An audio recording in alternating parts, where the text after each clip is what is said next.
el último vídeo donde hablaba del señor Faustino, que por cierto ya ha acabado la cocina, la verdad que ha dejado buenos comentarios, sobre todo por privado. Me han comentado que al final ya no quedan tantos meses para la oposición y hay que cambiar un poco la perspectiva. Si antes eran horas y horas y horas, ahora obviamente hemos de trabajar duro, pero de nada sirve trabajar duro sin sentido. Es decir, siempre buscamos esa práctica deliberada. Un experto no es experto por hacer 10.000 horas de manera repetitiva. Es decir, tú no puedes hacerte campeón de la Fórmula 1 porque llevas 10.000 horas conduciendo, sino esa conducción ha de llevar un plan, esa conducción ha de llevar una progresión, ha de llevar una adaptación progresiva en cuanto a dificultad. Y en la oposición ocurre lo mismo. Y lo que decía, comentaba que muchos opositores ya se están dando cuenta que se ha de trabajar por objetivos, se ha de trabajar en aspectos que nos preparen para que cuando aparezca la oportunidad, que aparece en cada tribunal, tengamos la mochila hecha. Me gusta mucho ese concepto de tener la mochila hecha. Y este concepto salió de la tutoría que hicimos ayer en el curso de exposición oral, que por cierto, este próximo jueves 10 de marzo voy a dar otro webinar. Ya le he cogido el gustillo, más o menos cada 15 días voy a intentar hacer un webinar donde aporte. Y vamos a hablar de lo mismo, de metáforas y los conductores, un poco de ideas, de posibles objeciones que nos podemos encontrar al día del tribunal. La preparación ya mental para que cuando aparezca la oportunidad estemos familiarizados con ello. Así que, bueno, os dejo el enlace por si os queréis apuntar. Y hoy me gustaría hablar de enfrentarse a los distintos momentos que vamos a tener todos los opositores y opositoras de aquí al examen. Ya conocéis, si me seguís de forma asidua, el concepto de sitiar el cerebro, que creo que ya debemos sitiar el cerebro, es decir, estar obsesionados y obsesionadas con la oposición de aquí al examen, pero hablo de una obsesión positiva, no de dejar de lado el descanso, la nutrición, el ocio, la familia, sino la obsesión de cada día, por mínimo que sea, avanzar en beneficio de la oposición, un podcast, una lecturita, ya todas las gafas de lo que consumo en YouTube, en Instagram, en Internet, están para transferir al día del examen, para transferir al tema, al supuesto práctico, a la programación.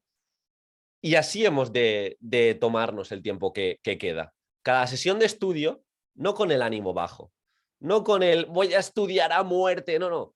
Voy a cogerme esta sesión de estudio para ser de los mejores en cada sesión de estudio y cuando aparezca la oportunidad, porque va a aparecer, cuando aparezca el tema, cuando aparezca el supuesto práctico, cuando aparezca la unidad didáctica, esté preparado. Porque os aseguro que muchos opositores que hoy en día podrían ser funcionarios de carrera o podrían haber sacado mucha más nota de la que sacaron, fue porque tomaron malas decisiones en sus sesiones de estudio. Entraron en esa sesión de estudio de realizarla por realizarla, de quizá no dedicarle 1 hora o 2 horas extra a mirar esa adaptación, a mirar esa propuesta práctica, a decir, quedan ya pocos meses, no merece la pena, simplemente voy a ir a 10 temas y voy a hacer 5 supuestos prácticos y si me sale bien. Pero de verdad, si hubiera habido esa práctica deliberada, si te tomas cada sesión de estudio, cada día, como un día que te va a sumar para estar preparado y que cuando aparezca el tema, esos recursos, esas propuestas hayan estado trabajadas como tocan, vas a aprovechar mejor la oportunidad. Siempre lo digo, la oportunidad aparece. Y a mí me pasó. A mí me pasó. De repente, sin esperarlo, porque no te lo esperas, estaba en la fase final de la oposición. Estaba cada 2 personas una plaza. Estaba con muchos opositores que no se habían preparado ni siquiera la exposición oral. Y ahí el ratio aumentaba. Si me hubiera creído todas las habladurías de X fulanito en tu tribunal, 10, 15, 20 personas delante de ti, no tienes nada que hacer, son de 10, 10, 10, es persona muy experimentada, es que han trabajado muchísimo más que tú, es que todo eso era lo fácil y decir, bueno, voy a probar y ya está. Pero yo no quería estar desanimado después del proceso. Yo no quería sentir que al menos en los últimos meses no lo hubiera dado todo en cuanto a entender la oposición, en cuanto a entender lo que me podía salir, en cuanto a entender mi capacidad de expresión oral, y de aquí surge también ahora este último curso de exposición oral. Porque hay claves, hay detalles, hay forma de expresarse, hay cierres, hay inicios, hay anclajes de primera parte a final que marcan la diferencia. Pero marca la diferencia solo si no etiquetas. Si estás abierto a aprender, estás abierto a formarte, estás abierto a hacer cada sesión de estudio un poquito mejor aplicando esa técnica de estudio, aplicando ese sistema de repasos, aprendiendo un poquito más de esa metodología. Importante también, por un lado, os digo, sitiar el cerebro, esa obsesión positiva, sin volvernos locos. Pero por otro lado, en vuestro día a día vais a tener batallas. Y también tenéis que decidir no entrar en ciertas batallas que os van a minorar y os van a hacer de menos. Me explico. Quizá ahora no es momento de entrar en batallas de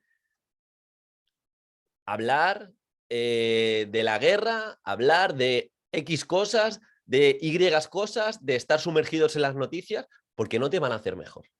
Porque no tienes la capacidad de que esos estímulos te predispongan a opositar mejor o te predispongan como mejor docente. Que tienes que estar informado, obviamente, pero tú también decides en tu día a día qué batallas te dan más energía y qué batallas te las van quitando.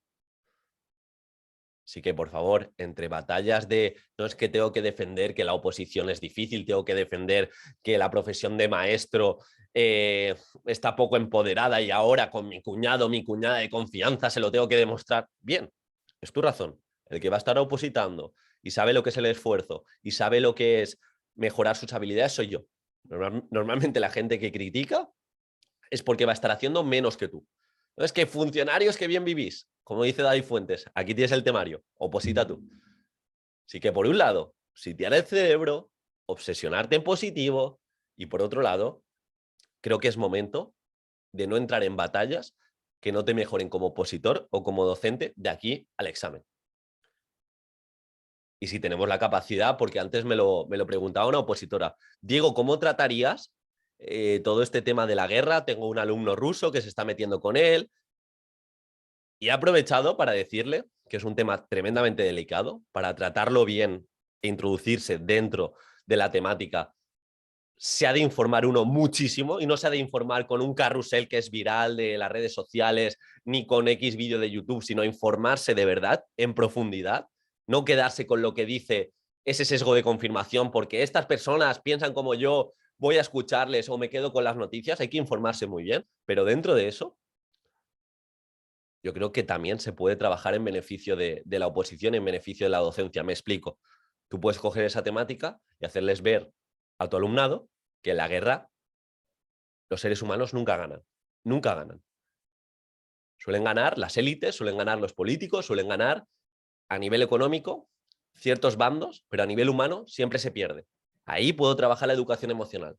Por otro lado, si vemos que tus alumnos se están metiendo con un niño ruso o con un niño X, una niña Y, lo que tienes que hacer es no solo trabajar la guerra, sino trabajar de manera transversal la educación emocional y crear un buen contexto de cohesión de grupo-clase. Y esto también es una recomendación para los supuestos de convivencia.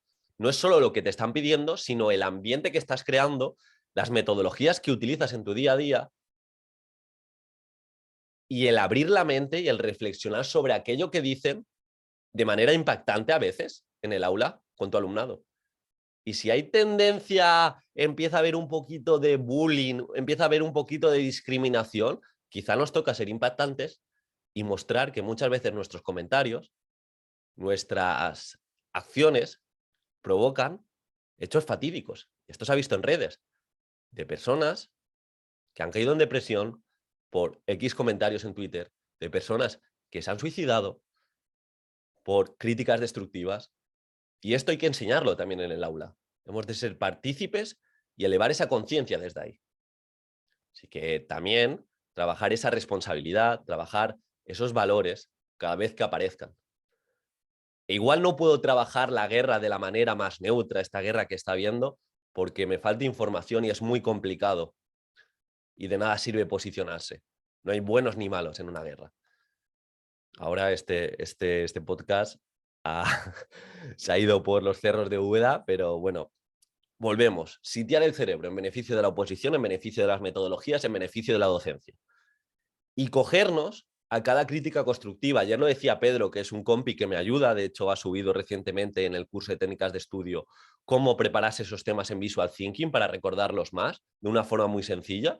Y lo comentaba ayer en la tutoría, que él está empezando a exponer delante de otros opositores que están en la comunidad privada, tanto de técnicas de estudio como de exposición oral, y está abierto a críticas. Y lo decía en modo de risa, pero tiene mucho peso, que el resto de opositores tenían confianza porque es un chico que cae bien y le criticaban en sentido constructivo de no puedes decir que estás nervioso continuamente, no puedes decir, no puedes sonar tan informal, etcétera, etcétera. Así que también hemos de coger estos momentos para coger la crítica no como un ataque, sino como errores y fracasos para cometer antes de la oposición y para que el día del examen pues sonemos naturales, sonemos y no cometamos toda esa problemática que estamos cometiendo durante la preparación. Así que ya sabéis, como ha empezado el podcast, la oportunidad va a aparecer en forma de tema que me sé y me puedo saber mejor si aprovecho mis sesiones de estudio. En supuestos, cuando recuerdes que Diego dijo X de educación emocional o X preparador o X sesión de estudio me iluminó para poder resolver ese problema de convivencia. Y cada crítica constructiva de igual manera. La oportunidad en la exposición oral también va a aparecer. Y aquellos que paséis a la segunda fase, aquellos que os preparéis la exposición oral a conciencia, también os va a transferir para esa primera parte. Pero lo que quiero decir es que la oportunidad sí o sí acaba apareciendo el día del examen. ¿Y sabéis quién la aprovecha? ¿Sabéis quién la aprovecha? Aquellos y aquellas que vais a llevar la mochila ya hecha, la mochila ya preparada. Que os pillen con la mochila puesta y con la mochila de recursos, de bagaje preparada. Acabará el proceso y al menos que tú te puedas sentar al día, a los 2 días, a los 3 días, independientemente del resultado, satisfecho y satisfecha, porque lo has dado todo desde este podcast, porque no te has dejado nada, porque te has llevado una serie de habilidades y el resultado ya veremos. Y os aseguro que esta es la mejor forma de prepararse el tiempo que queda.